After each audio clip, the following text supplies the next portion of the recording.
Materi kita pada video kali ini adalah tentang besaran dan pengukuran. Sebenarnya materi ini sudah pernah diajarkan di kelas 7 SMP, cuman kelas 10 SMA diulang lagi, cuman lebih mendalam ya. Nah, seperti yang pernah kita ajarkan, memang besaran ini ada dua macam kan, ada besaran pokok dan besaran turunan. Kalau besaran pokok kan ada 7 macam, ya kan? Yang bisa kalian lihat di materi ini. Oh iya, ini materi Bapak download dari situs tertentu yang linknya sudah Bapak sertakan di kolom deskripsi pada bawah video ini ya. Jadi kalian bisa download aja langsung materinya di sana. Oke, pada materi ini sebenarnya yang ingin Bapak tekankan adalah tentang besaran pokoknya. Nah, ini kan besaran pokok ada 7, ya kan? Ada panjang, massa, waktu, kuat arus, suhu, intensitas cahaya, dan jumlah zat. Nah, kenapa Bapak menekankan di besaran pokoknya saja? Karena memang kalau kita menghafal besaran pokok dan besaran turunan, tinggal kita hafal 7 macam besaran pokok saja. Artinya, apabila selain 7 macam ini, berarti dia besaran turunan. Tapi jangan lupa ya, satuannya pun harus kamu hafal. Satuannya ini adalah satuan dalam satuan internasional atau SI. Nah, ini materi besaran ini pada UTBK SBMPTN 2019 kemarin ternyata keluar satu soal di soal pertama. Nah, jadi walaupun kadang-kadang ini materi mudah, ternyata malah keluar di SBMPTN di UTBK SBMPTN 2019 kemarin. Nah, oke, kita langsung aja ya. Jadi gini, besaran di sini selain kalian menghafal 7 besaran pokok ini, kalian juga harus menghafal dimensinya, dimensi dari besaran pokok ini. Nah, ini kan bisa kita lihat dimensi-dimensi pada besaran pokok. Kenapa kita cuma menghafal dimensi pada besaran pokok? Karena memang sebenarnya dimensi pada besaran turunan itu diambil dari dimensi besaran pokok. Tapi kalau Bapak lebih mudahnya gini aja, kita hafalkan dimensi itu gini. Dimensi itu adalah pengganti satuannya. Nah, misalnya kan nih, satuan panjang itu kan sebenarnya meter, ya kan? Satuan panjang itu kan sebenarnya meter. Nah, meter ini kita ganti menjadi dimensi, yaitu L. Nah, jadi kan sebenarnya satuan panjang adalah meter, jadi pengganti meter adalah L. Massa itu kan satuannya adalah kilogram. Jadi apabila nanti ada satuan kilogram, kita ganti menjadi dimensi, gantinya adalah M. Begitu juga waktu. Waktu ini kan sebenarnya satuannya adalah sekon. Boleh sekon, boleh detik ya. Jadi misalnya sekon aja ya, sekon. Nah, jadi sekon ini kita ganti di dimensi menjadi T. Kalau kuat arus tuh ampere. Nah, itu gantinya adalah I, dan seterusnya. Suhu adalah theta, ya kan? Suhu ini kan sebenarnya satuannya bukan Celcius ya. Satuan suhu dalam SI itu bukan Celcius tapi Kelvin. Cuman gini, kalaunya satuan suhu itu kan ada 4 nih, ada Celcius, Fahrenheit, Reaumur, dan Kelvin. Tapi kalaunya Celcius, Reaumur, Fahrenheit itu pakai derajat. Jadi kan derajat Celcius, derajat Reaumur, derajat Fahrenheit. Tapi kalau Kelvin enggak. Jadi Kelvin tidak perlu pakai derajat. Nah, tapi yang paling sering keluar paling tuh biasanya panjang, massa, waktu. Nah, kebanyakan sih itu. Ya, kadang-kadang juga keluar suhu. Nah, coba kita contohkan ya, bagaimana sih mencari dimensi dengan hanya menghafal besaran pokok, satuan, dan besarannya aja. Nah, contoh gini. Contoh di sini ada, kita lihat tentang gaya ya. Gaya, oke, besarannya berupa gaya. Nah, gaya ini kan satuannya adalah Newton. Newton ini kalau kita pecah menjadi kilogram meter per sekon. Nah, bagaimana dimensi dari gaya? Nah, kata Bapak tadi kan lebih mudahnya kita menghafal dimensi itu berdasarkan satuan saja. Misalnya kilogram ganti dimensinya apa, meter ganti dimensinya apa, begitu juga sekon. Nah, coba kita lihat ke tabel tadi. Nah, jadi kan kalaunya meter ganti dimensinya adalah L. Kalaunya massa ganti dimensinya adalah M. Kalaunya waktu atau sekon, nah itu ganti dimensinya adalah T. Ya kan? Nah, oke, kita lihat. Oke, tadi kan satuan akhirnya adalah kilogram meter per sekon. Jadi ganti dimensi dari kilogram adalah M. Ya kan? M besar ya. Nah, ganti dimensi dari M adalah L. M ini maksudnya meter ya, ganti dimensi dari meter. Nah, sekarang ganti dimensi dari sekon itu adalah T. Nah, tapi biasanya dibikin lurus. Jadi akhirnya M, L, T. T ini kan berpangkat 1, positif kan? Jadi kalau naik ke atas jadi berubah tandanya jadi minus. Oke, ini jadi minus 1. Nah, contoh lagi ya. Contoh lagi misalnya adalah usaha atau energi deh. Energi ini kan satuannya adalah joule.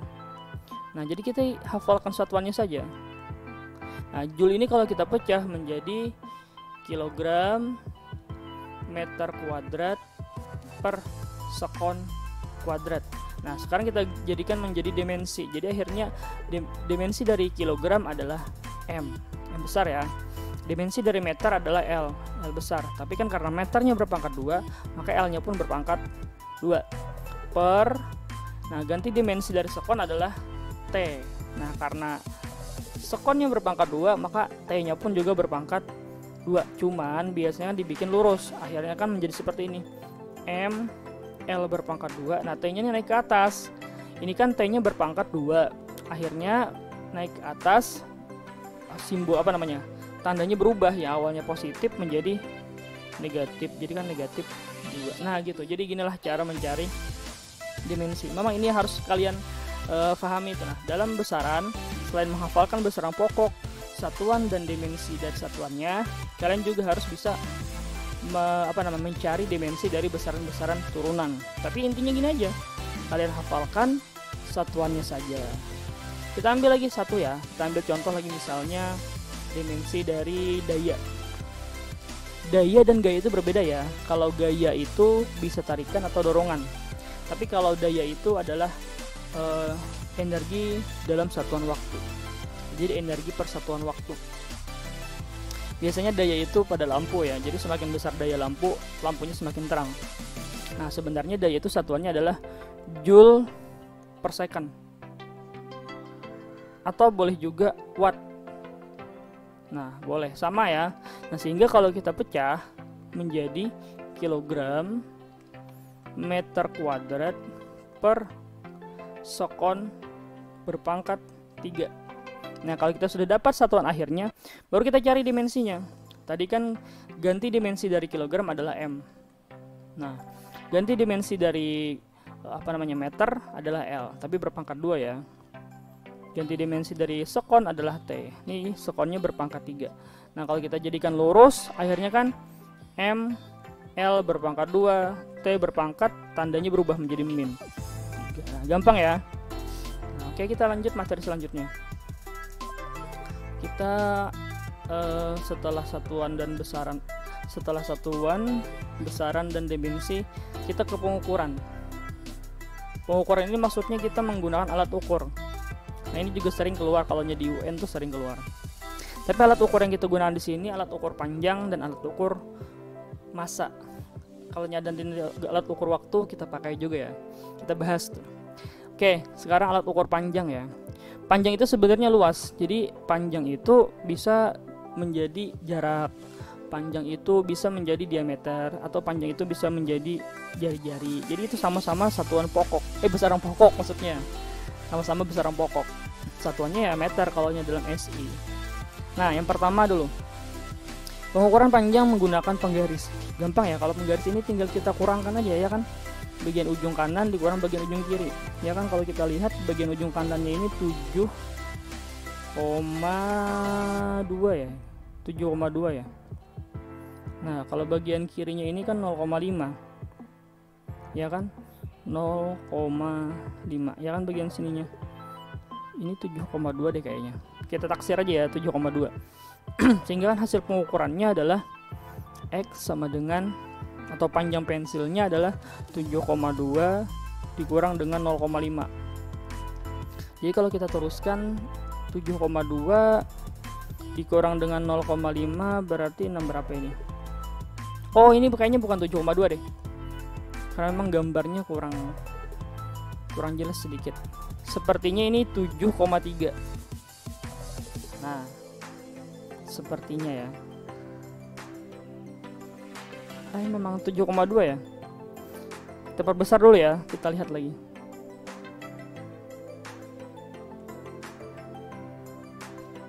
Oh iya, 7,2. Ya, 7,2. Oke, set, kita kembalikan. Nah, oke. Jadi gini, tinggal kita kurangkan 7,2 dikurang 0,5, hasilnya kan adalah 6,3 ya enggak? 6,3 cm.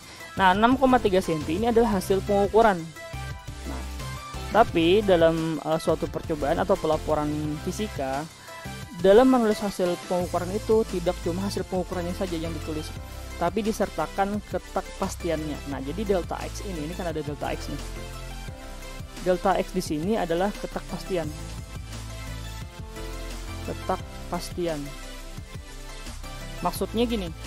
Jadi alat ukur itu dalam mengukur sesuatu dia memiliki kesalahan. Maksudnya kesalahan tuh bisa gara-gara pengukurnya kurang pas membaca. Nah, artinya anggaplah ketakpastian.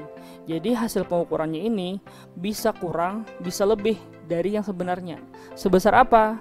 Kurang dan lebihnya. Bisa kurang sebesar ketakpastian tadi atau bisa lebih dari sebesar ketakpastiannya tadi. Nah, jadi kan karena hasil pengukuran kita 6,3, sebenarnya 6,3 ini bisa kurang bisa lebih. Kurang sebesar 0,05 atau lebih sebesar 0,05, itulah ketakpastian. Nah, ketakpastian ini diambil dari mana? Ketakpastian ini diambil dari setengahnya dari ketelitian. Ketelitian siapa? Si alat ukur tadi. Nah, biasanya setiap alat ukur itu memiliki ketelitian masing-masing. Nah, kalau penggaris kan ini sudah dikasih tahunya. Ini kan kata materinya kan ini ketelitian penggaris nilainya adalah 0,1 cm. Ya kan 0,1 cm. Jadi kalau ketelitiannya adalah 0,1 cm, berarti kan ketakpastiannya separohnya aja, ya kan? Nah, jadi kan kalau 0,1 kita bagi 2, akhirnya kan menjadi 0,05, ya enggak? Coba kalau kita hitung ya, berarti kan delta X-nya atau ketakpastiannya setengah dari 0,1 cm. Akhirnya kan didapatlah 0,05. Jadi dalam pengukuran, hasil pengukuran kita sertakan nilai ketakpastian alat ukur. Nah, artinya apa? Hasil pengukuran kita tadi bisa kurang sebesar ketakpastian, bisa juga lebih sebesar ketakpastian. Nah, ketakpastian diambil dari apa tadi? Dari ketelitian atau separuh dari ketelitian alat ukur. Nah, ketelitian itu apa sih? Nah, ketelitian itu adalah kemampuan alat ukur atau keakuratan alat ukur dalam mengukur. Semakin kecil nilai ketelitian alat ukur, semakin bagus alat tersebut ketika digunakan. Nah, jadi Bapak ulang ya. Semakin kecil nilai ketelitian alat ukur, maka semakin bagus alat ukur tersebut ketika digunakan. Artinya semakin akurat dia. Nah, gitu. Jadi ketelitian itu sebenarnya berdasarkan alat ukur tersebut. Kadang-kadang berbeda alat ukur, berbeda juga nilai ketelitiannya. Oke, kita lanjut ke jangka sorong. Pernah praktikum jangka sorong nggak? Kalian misalnya di laboratorium fisika ya, biasanya alatnya itu yang digeser-geser. Wah, digeser-geser. Memang alat ukur jangka sorong ini diperuntukkan untuk mengukur diameter dalam dan diameter luar. Misalnya gini, cincin ya, tahu cincin nggak? Ring. Nah, cincin itu kan gini. Nah, cincin itu memiliki diameter bagian dalam dan juga memiliki diameter bagian luar. Nah, kalau kita mau ukur diameter si cincin, diameter kan ini. Nah, kalau kita mau ukur diameter si cincin, kalau menggunakan penggaris lebih sulit ya, agak sulit ya kan. Nah, makanya lebih mudahnya itu menggunakan jangka sorong. Jadi dia bisa langsung menggunakan jangka sorong, langsung mengukur diameter dalam cincin ini atau bagian luarnya. Lebih mudah. Nah, si jangka sorong tersebut memiliki dua buah satuan, dua buah skala, bukan satuan ya, skala. Jadi dia memiliki dua buah skala, ada skala nonius, ada skala utama. Nah, bagian atas ini adalah skala utamanya. Bagian bawahnya adalah skala noniusnya. Nah, kalau Bapak biasanya bikin seperti ini, pakai rumus hasil pengukuran atau HP. Caranya adalah skala utama, SK ini skala ya, utama ditambah dengan skala nonius. Nah, tapi skala noniusnya ini kita bagi 100. Dibagi 100. Maksudnya apa sih dibagi 100? Dibagi 100 itu kan sama aja dengan dikali 0,01, ya enggak? Nih.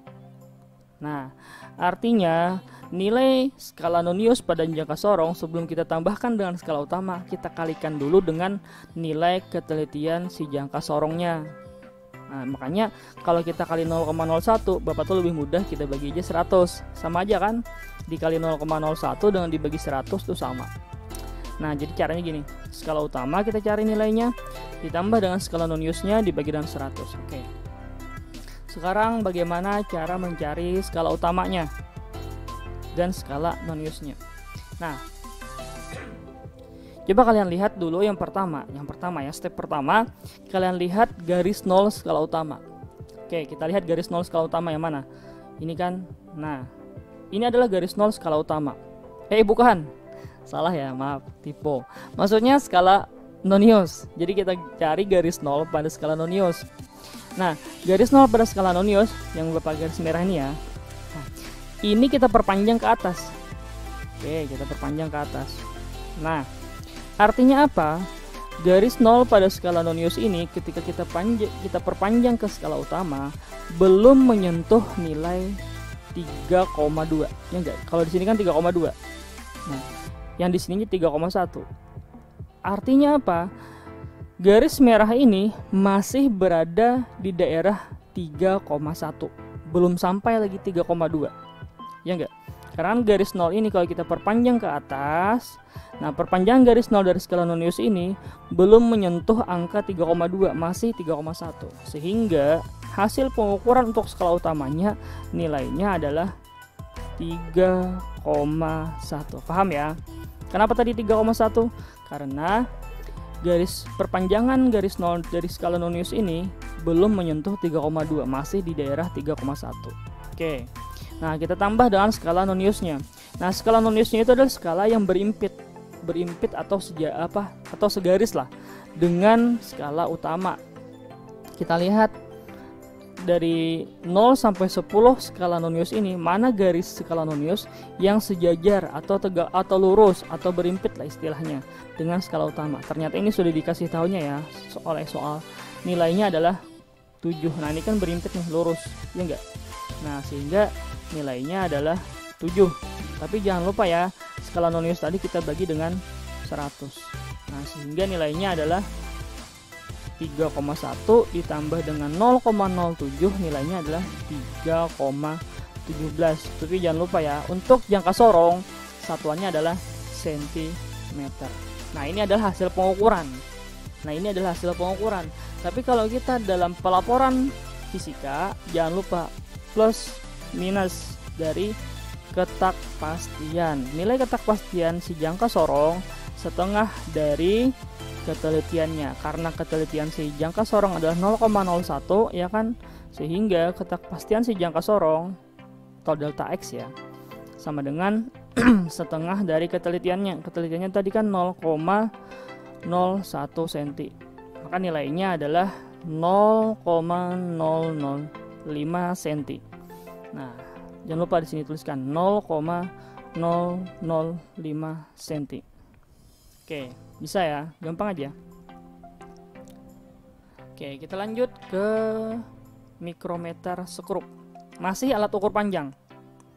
Coba bedanya kalau mikrometer sekrup ini diperuntukkan untuk mengukur ketebalan. Ketebalan biasanya mungkin ketebalan kertas. Kalau kita mau ukur ketebalan suatu kertas, kadang mungkin kan menggunakan penggaris. Nah, maka alat ukurnya adalah mikrometer sekrup. Oke. Cara menghitung mikrometer sekrup sama dengan menggunakan jangka sorong. Cuman perbedaannya, kalau jangka sorong tadi hasil pengukurannya adalah senti, nah kalau mikrometer sekrup kita menggunakan mili. Nah, ini itu bedanya. Artinya kalau ketelitian jangka sorong 0,01 cm, tapi ketelitian mikrometer sekrup 0,01 mm. Lebih kecil mikrometer ya. Makanya kalau orang tanya mana lebih teliti antara jangka sorong sama mikrometer sekrup, karena nilai ketelitiannya lebih kecil dari si ketelitiannya itu lebih kecil si mikrometer sekrup, maka lebih teliti si mikrometer sekrup. Karena memang nilai ketelitiannya lebih kecil dibanding jangka sorong. Nah, ini sama ya caranya kayak bagaimana tadi?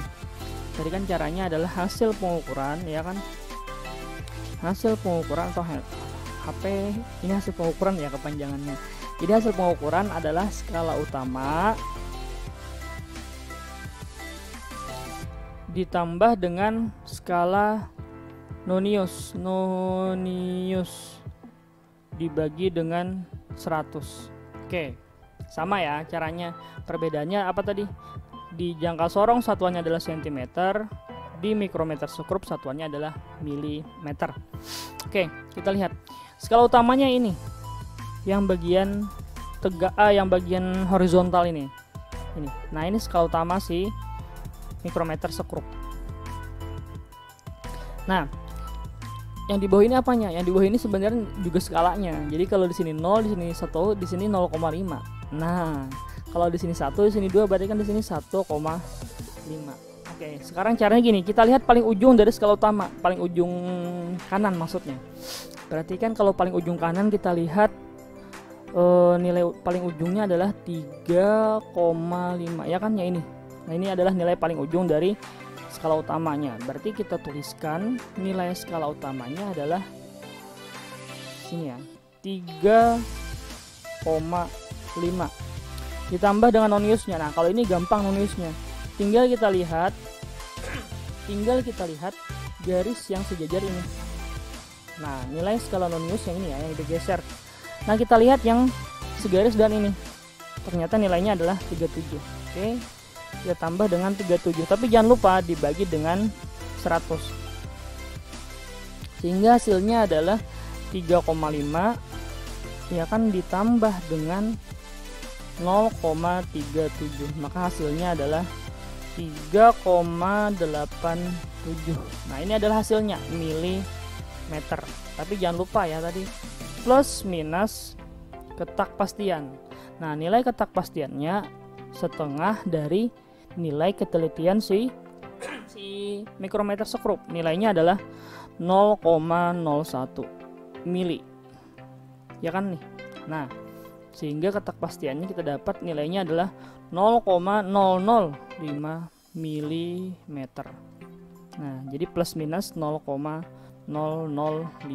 Nah, inilah hasil pengukuran dari mikrometer sekrup. Pertama kita lihat paling ujung kanan dari skala utama ternyata 3,5. Habis itu kita lihat skala noniusnya yang segaris dengan garis tengah ini. Ternyata nilainya adalah 37.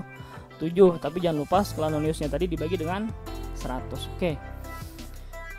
Kita lanjut ke alat ukur selanjutnya. Oke, di sini ada alat ukur massa. Di sini alat ukur massa menggunakan neraca lengan ya, atau neraca Ohaus. Berarti kalau kita menggunakan neraca lengan atau neraca Ohaus, itu satuannya sudah pasti gram. Karena ada juga alat ukur massa yang biasanya kita mengukur apa namanya, massa badan, bukan berat badan ya, massa badan sebenarnya. Kalau berat badan kan berarti satuannya adalah newton. Nah, itu massa badan. Kalau bahasa kita tuh apa? Timbangan ya. Nah, itu alat ukurnya satuannya dalam kilogram. Tapi kalau neraca lengan atau neraca Ohaus satuannya pasti dalam gram. Nah, cara menggunakannya gimana? Di sini nggak ada contohnya. Nah, biasanya ini kan ada 3 neraca lengan ini sebenarnya ada 3 skala. Yang anggaplah seperti ini ya. Nah, ada 3 skala. Artinya 3 skala ini yang bisa kita pindahkan nilainya. Ternyata misalnya untuk skala pertama nilainya di sini. Nah, nilainya misalnya adalah 300 misalnya. Nah, untuk yang bagian tengahnya ternyata nilainya di sini. Nah, ternyata di sini nilainya adalah 90. Dan untuk bagian paling bawahnya ternyata di sini. Nah, ini yang digeser-geser ya.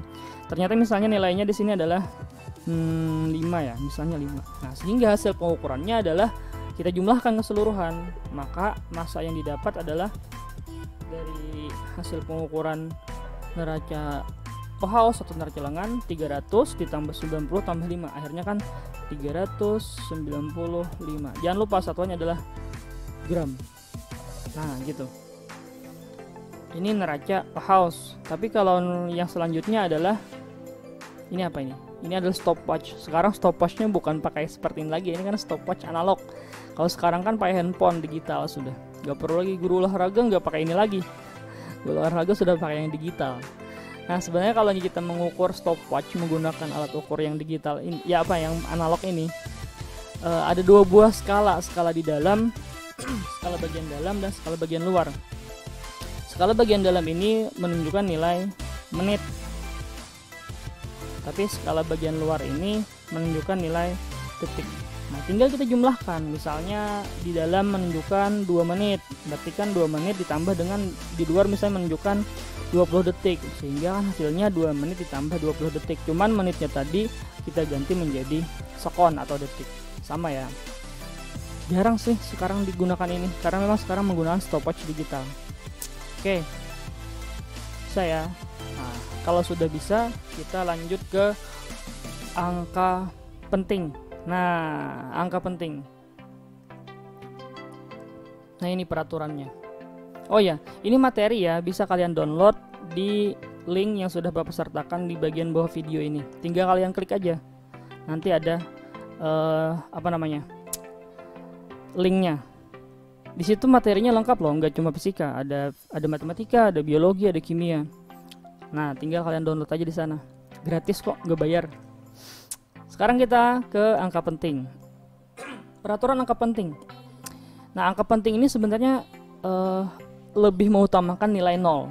Maksudnya gini, angka penting itu yang pertama kan peraturannya adalah semua angka bukan 0 atau selain 0 itu pasti angka penting. Berapapun angkanya, apabila tidak angka 0 itu pasti penting. Itu yang pertama. Yang kedua, nah nilai 0 ini dibagi bisa menjadi angka penting, bisa menjadi angka tidak penting. Tergantung apa? Tergantung letaknya atau posisinya. Nah, tapi kan kalau angka bukan 0 pasti angka penting sudah. Tapi kalau angka 0 bisa menjadi angka penting, juga bisa menjadi angka tidak penting, tergantung lokasinya atau posisinya. Coba kita lihat. Peraturan kedua, angka 0 yang terletak di dua angka angka 0 yang terletak di antara dua angka adalah angka penting. Maksudnya gini, angka 0 yang terletak di antara dua angka bukan 0. Bukan 0 ya. Nah, artinya angka 0 yang terjepit. Angka 0 yang terjepit di antara angka bukan 0. Contoh gini, 3,01, 0-nya kan terjepit. Nah, jadi akhirnya kan 0 itu menjadi angka penting. Atau 2,50009 ini kan terjepit atau di antara angka bukan 0. Maka 0-nya itu pun menjadi angka penting. 2,009 ini kan terjepit juga. Jadi 0-nya menjadi angka penting. Sehingga kalau kita hitung jumlah angka pentingnya 3,01 itu menjadi 3 angka penting. Kenapa? 3 penting, 1 penting ya kan. 0 ini karena terjepit, berarti dia juga penting. Nah, ini angka 0 yang penting, letaknya di antara bukan angka 0 atau terjepit lah. Oke, peraturan selanjutnya, angka 0 yang terletak di belakang koma atau desimal. Oke, adalah angka penting. Jadi angka 0 yang terletak di angka yang di sebelah kanan ya, angka 0 yang terletak di sebelah kanan angka bukan 0 atau sebelah kanan dari koma itu menjadi angka penting. Contohnya kan 3,00. 3 kan angka penting karena dia bukan 0. Nah, sekarang 00 yang 2 ini karena letaknya di bagian kanan dari angka bukan 0 atau dari koma atau dari desimal menjadi angka penting. Akhirnya kan yang pertama ini dia ada 3 angka penting. Yang kedua ini 9,0, 9-nya kan angka penting. Tapi kan 0-nya ini karena terletak di bagian kanan angka bukan 0 juga menjadi angka penting. Nah, begitulah yang ini juga 44,500. Sama ya, jadi semuanya angka penting. Nah, ini angka 0 yang penting. Pertama kan tadi yang terjepit, yang kedua letaknya di kanan. Di bagian kanan angka bukan 0. Nah, tapi angka 0 yang tidak penting adalah angka yang terletak di bagian kiri angka bukan 0. Jadi angka 0 yang terletak di bagian kiri angka bukan 0 itu tidak penting. Contoh 0,1 terletaknya kan di bagian kiri dari angka bukan 0. 0,0088 ini kan 3 biji 0 ini terletak di bagian kiri angka bukan 0, maka juga tidak penting. Nah, tapi kalau yang ini sekarang Bapak tulisnya ini ya, 0,00609. Nah, sekarang Bapak tandain angka yang penting. 6 dan 9 ini penting. Kenapa? Karena dia angka bukan 0. 2 sudah ya angka pentingnya. Nah, tapi di sini ada 4 buah angka 0. Angka 0 yang terjepit ini juga angka penting. Kenapa? Berdasarkan peraturan yang kedua. Jadi angka nolnya ini penting. Kenapa? Karena dia terjepit antara angka bukan nol. Tapi angka 0 yang 3 ini, karena dia terletak di bagian kiri angka bukan 0, maka dia tidak penting. Sehingga angka pentingnya ada 3, yaitu yang ini. Inilah 3 angka penting. Paham ya? Oke, kita lanjut ke pembulatan. Kadang-kadang pembulatan ini ada yang masih belum bisa. Jadi gini, pembulatan ini kan gampang sebenarnya. Apabila pembulatan itu misalnya gini ya, 6,38. Nah, kita jadikan 2 angka. Nah, 8 ini kan karena lebih dari 5, jadi dibulatkan ke atas sehingga 6,4 karena lebih dari 5. Atau misalnya 6,32. Ini kan karena 2 ini kurang dari 5, maka dibulatkan ke bawah menjadi 6,3. Nah, bagaimana kalau 6,35 atau 6,45? Kita jadikan juga menjadi 2 angka. Nah, angka 5 ini bisa dibulatkan ke atas, bisa dibulatkan ke bawah, tergantung angka di depannya. Apabila angka di depannya adalah ganjil, kita bulatkan ke atas. Apabila angka di depannya adalah genap, maka bulatkan ke bawah. Sehingga ketika ada angka 5 yang harus kita bulatkan, lihat depan 5-nya. Nah, kalau yang ini kan depan 5-nya adalah 3. 3 ini kan angka ganjil, sehingga kita bulatkan ke atas menjadi 6,4. Tapi kalau 6,45, 4 ini kan angka genap, jadi kita bulatkan ke bawah. Nah, menjadi 6,4 saja. Bisa ya? Gampang. Nah, itulah pembulatan untuk angka 5. Jadi angka 5 bisa dibulatkan ke atas apabila di depannya adalah ganjil, bisa dibulatkan ke bawah apabila di depannya adalah genap. Oke, kita lanjut ke penjumlahan dan pengurangan angka penting. Nah, caranya gini ya. Kalau dalam penjumlahan dan pengurangan angka penting, hasilnya kita menggunakan taksiran angka paling sedikit. Maksudnya taksiran angka itu gini aja. Menggunakan yang komanya paling sedikit. Nah, contoh gini. Yang pertama penjumlahan ya. Yang pertama kan 23,12 ditambah dengan 1,2. Nah, kalau 23,12 ini ada dua angka taksiran, artinya di belakang koma ada dua angka. Berarti artinya kan 2 angka taksiran. Kalau yang 1,2 ini memiliki 1 angka taksiran, karena di belakang koma cuma ada 1 angka maksudnya ya kan. Nah, sehingga hasilnya nanti menggunakan 1 angka taksiran atau menggunakan angka taksiran paling sedikit. 23,12 ditambah dengan 1,2 akhirnya menjadi 24,32. Nah, hasilnya kan menjadi 2 angka taksiran kan. Nah, tapi kan peraturannya hasilnya harus menggunakan 1 angka taksiran saja. Jadi 24,32 ini kita bulatkan menjadi 1 angka taksiran. Akhirnya yang 32 ini 2-nya kita bulatkan, karena 2 ini kurang dari 5 maka dibulatkan ke bawah sehingga menjadi 24,3. Nah, 24,3 ini kan memiliki 1 angka taksiran atau 1 angka aja di belakang koma. Nah, penjumlahan dan pengurangan sama ya peraturannya. Jadi gini, untuk yang 21,9 ini kan 21,9 memiliki 1 angka taksiran atau cuma 1 angka saja di belakang koma. Tapi kalau 1,15 ini memiliki 2 angka taksiran atau 2 angka di belakang koma. Nah, kita hasilnya menggunakan angka taksiran paling sedikit. Jadi harus 1 angka saja di belakang koma. Nah, hasilnya kan sebenarnya 20,75 karena peraturannya menggunakan 1 angka saja di belakang koma. Akhirnya yang 7,5 ini kita bulatkan menjadi, karena 5 tadi kan bisa dibulatkan ke atas, bisa dibulatkan ke bawah. Kita lihat di depannya adalah angka ganjil, maka kita bulatkan ke atas sehingga menjadi 20,8. Gampang ya. Contoh lagi misalnya aja ya 21,15 misalnya. Kita jumlah dengan 3, misalnya kita jumlah dengan 3,225 misal. Nah, oke, kita jumlah. Nah, kita lihat dulu. Yang bagian atas 21,15 memiliki 2 angka taksiran atau 2 angka di belakang koma. Yang bagian bawah memiliki 3 angka taksiran atau 3 angka di belakang koma. Maka hasilnya menggunakan yang ini. Jadi hasil akhir harus menggunakan 2 angka taksiran atau 2 angka di belakang koma. Sekarang kita jumlahkan dulu. Berarti kan kalau kita jumlahkan 5, 7, 3 ya kan, di sini 4, di sini 2.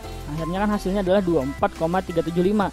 Karena peraturannya menggunakan angka taksiran paling sedikit, sehingga harus kita jadikan 2 angka taksiran saja. Akhirnya menjadi 24, nah yang kita pakai kan 37 aja ya kan, 5 ini kita bulatkan. Nah karena 5 bisa dibulatkan ke atas dan dibulatkan ke bawah, kita lihat depan 5 nilainya adalah 7, artinya nilainya ganjil. Jadi di depan 5 adalah angka ganjil, maka kita bulatkan ke atas menjadi 38. Nah inilah hasil dari penjumlahannya tadi, memiliki 2 angka taksiran, 3 dan 8 saja. Oke, paham ya? Sekarang kita ke perkalian dan pembagian. Kalau perkalian dan pembagian menggunakan hasil akhirnya itu menggunakan angka penting paling sedikit. Nah, jadi kalau perkalian dan pembagian kita lihat dulu angka pentingnya. Nah, misalnya ya ini.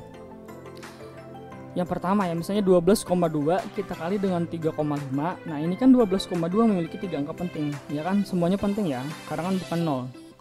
Nah, kalau 3,5 kan 2 angka penting. Ya kan? Nah, karena kan semuanya penting. Artinya apa?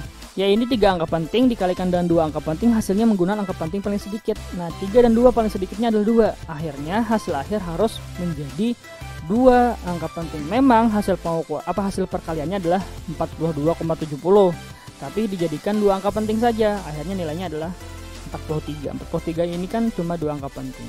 Bisa ya? Gampang aja. Misal lagi yang ini nih, yang di bawah ini.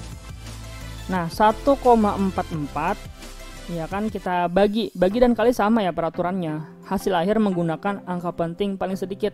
Oke. Nah, dengan 7,2. 1,44 kita bagi dengan 7,2, hasilnya adalah 0,2. 0,2 ini berapa angka penting? 2 ya. Bukan, cuma 1 aja. Bapak tulis ya. 0,2 ini cuma 1 angka penting aja ya. Nah, yang angka pentingnya kan ini aja. 0 yang di depan koma ini, 0 yang berada di depan angka bukan 0, itu bukan penting.